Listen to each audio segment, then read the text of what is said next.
I'd like for us to take a look this morning or today at at how sociology kind of makes an approach towards studying religion. They don't look at religion in terms of intrinsic emotional values, spiritual values.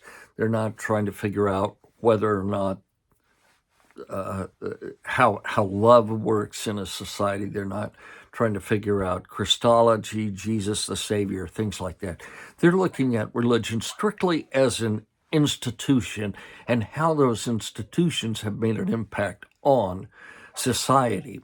And sociologists often associate religion with social change in the forms of conflict. So they think of religion, they think of conflicts in Europe, Africa, South America, Middle East, the Indian subcontinent, the East, all over. Why does religion provoke such violent reactions is something that sociologists study today? Why, in the name of peace, most all religions claim to be religions of peace. Why is it that these institutions of peace would cause so much violence? Well, one of the sociologists I want us to take a quick look at is Steve Bruce. Bruce has written a lot about conflict in religion, and he says that religion is not the sole source of conflict. But the thing about religion is that it often justifies its reasons for conflict on the basis of its own theologies, on the basis of its own teachings. Religion, for example, was used in the cleansing of Bosnia. Think about that just a minute. Some of you may be old enough to remember those particular wars.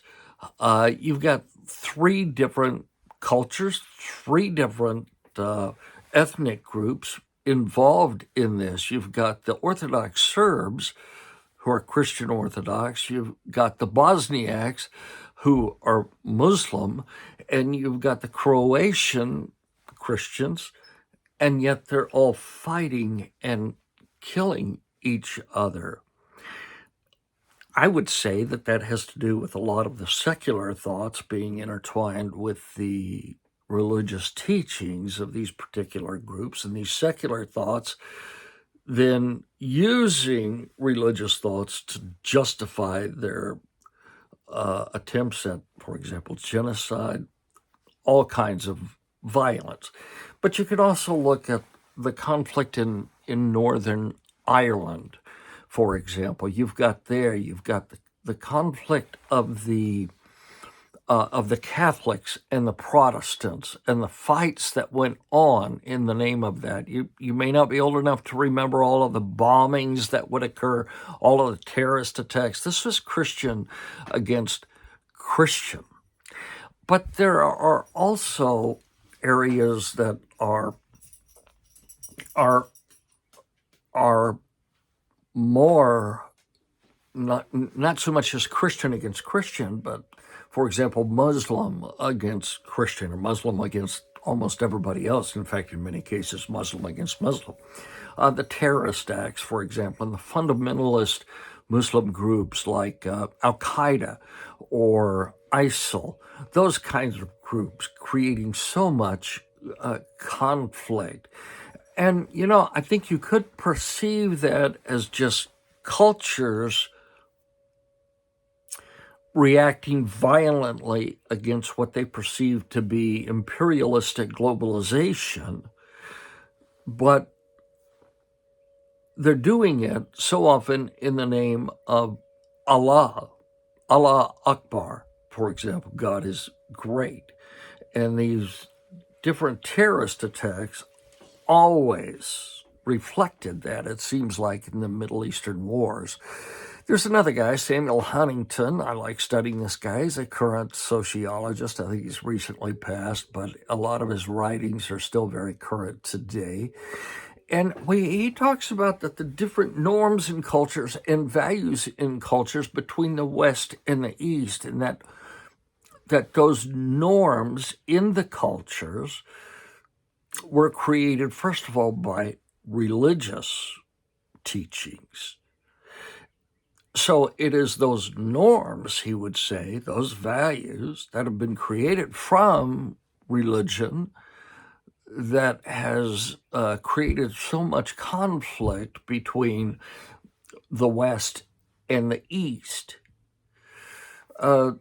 President Bush kind of indicated this when shortly after the 9/11 talks, 9/11 attacks, he talked about those attacks being an attack on the American way of life. There's another guy that's kind of interesting, a fairly recent sociologist, Jorgensmeyer. He argued that religion justifies conflict between those who believe and those who don't believe. Mark Jorgensmeyer, his book, When God Stops Fighting.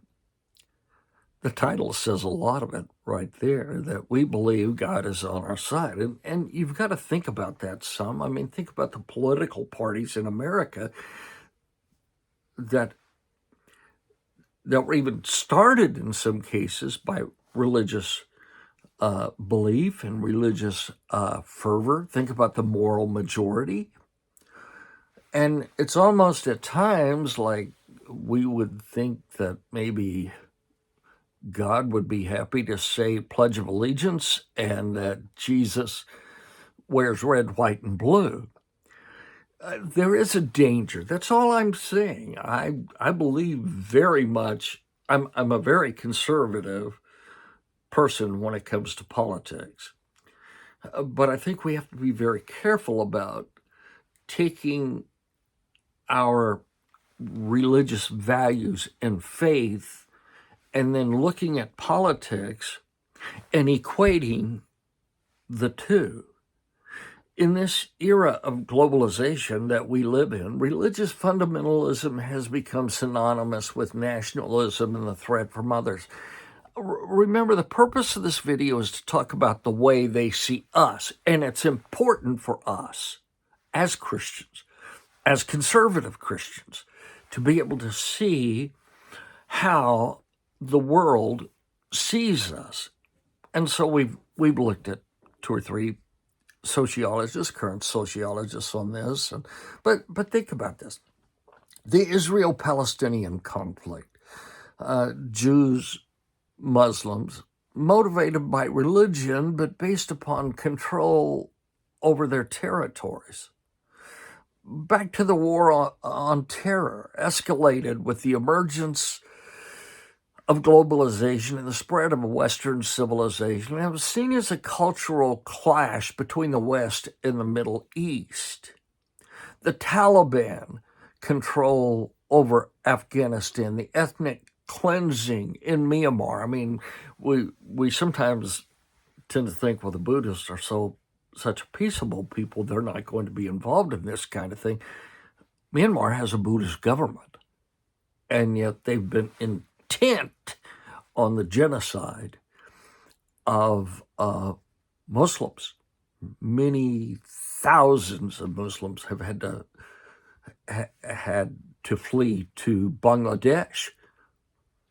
But see, it's not just religion against religion, Buddhism against Islam, or Christianity against Islam, or Islam against Judaism. If you think at this, Bangladesh, the country that I just now mentioned, I was in Bangladesh shortly after the war there, and the war was Muslims against Muslims.